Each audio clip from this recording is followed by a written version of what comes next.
Shattered glass and a broken door covered with police tape mark the entrance to the apartment where the reported suspect in Sweden's worst mass shooting is believed to have lived as a recluse. Rickard Andersson, 35, has been named by the Swedish national broadcaster and multiple media outlets, including Reuters, citing police sources, as the man who opened fire, killing 10 people and himself, at an adult education center in Örebro, Sweden. When asked whether police have found any of Andersson's family members, Chief Investigator Anna Bergqvist told CNN, "We don't have identification yet. It will take a couple of hours or days before we have that, but, of course, we have spoken to his relatives." Police said that the attacker was not known to them, that he was not connected to any gangs, and that he was not believed to be acting based on ideological motives.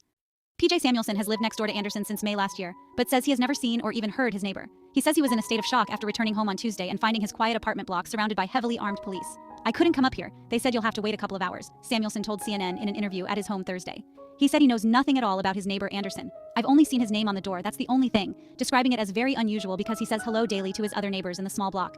He said he doesn't know why his neighbor acted like a recluse, but knowing he is the suspect is terrible.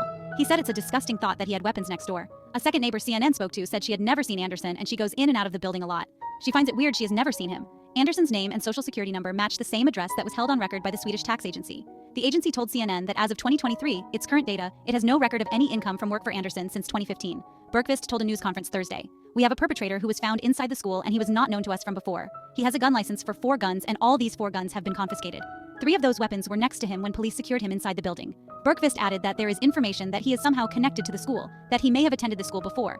But that is also something that we need to look deeper into to be able to fully confirm. She said the 10 victims of the killing have different nationalities, different ages, and different sex, and that no motive has been confirmed yet.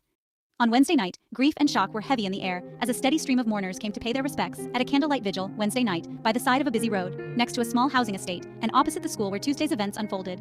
A dozen firefighters were among the crowd, standing in silence, their heads bowed. "They came here to learn, not to die," said Jenny Samuelsson, whose sister-in-law died in the shooting. She said she only learned the news of her family's loss this afternoon, 24 hours after her sister-in-law Camille was killed. Camille had been studying to become a nurse, according to Jenny. "They were here to help others, to learn. I have no words," she said, choking on her emotion. "I can't explain the hole I have in my heart, and why. There is no answer, so what question can I even ask?" Hundreds of candles flickered in the cold night air. The young and the old arrived clutching white candles, ready to light them, along with flowers and handwritten notes paying tribute to those killed in Tuesday's massacre. "You are in our hearts, rest in peace," said one, written in Swedish. On another note in English, read John Donne's poem, "No Man is an Island." 2 17-year-old boys, who had been friends from primary school, stood arm in arm after bumping into each other at the vigil.